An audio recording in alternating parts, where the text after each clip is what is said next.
Ngayong Semana Santa, pwedeng isabay sa pamamasyal ang pagninilay-nilay at pagdarasal.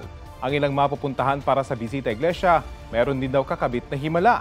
Silipin ang mga yan sa report ni Mav Gonzalez.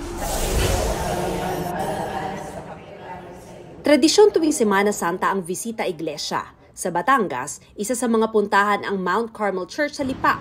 Pinaniniwala ang nagpakita rito ang aparisyon ng Birheng Maria kay Sister Teresita Castillo noong 1948, pero hindi ito kinikilala ng Vatican. Sa kabila niyan, dinarayo pa rin ang simbahan. Sa mismong hardin kung saan nagpakita umano ang aparisyon, bawal pumasok.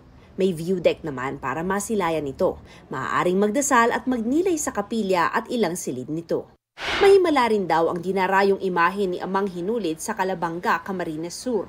Nakakapagpagaling daw ang tubig na pinanghuhugas tuwing Miyerkules Santo sa imahen.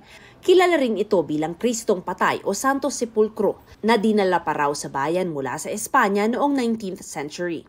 Sa Badok, Ilocos Norte, destinasyon din sa bisita iglesia ang Minor Basilica and Parish of St. John the Baptist na nakatayo noong pang 17th century. Narito ang imahe ni Birhen Maria na tinatawag na La Virgen Milagrosa de Badok.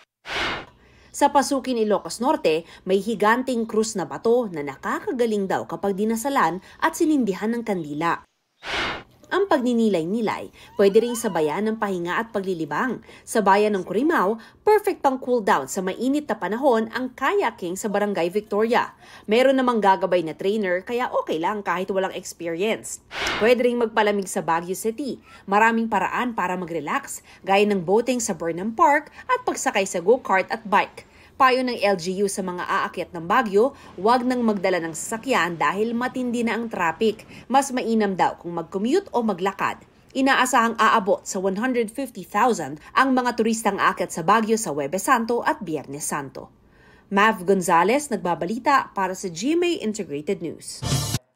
Huwag magpahuli sa mga balitang dapat niyong malaman. Mag-subscribe na sa GMA Integrated News sa YouTube.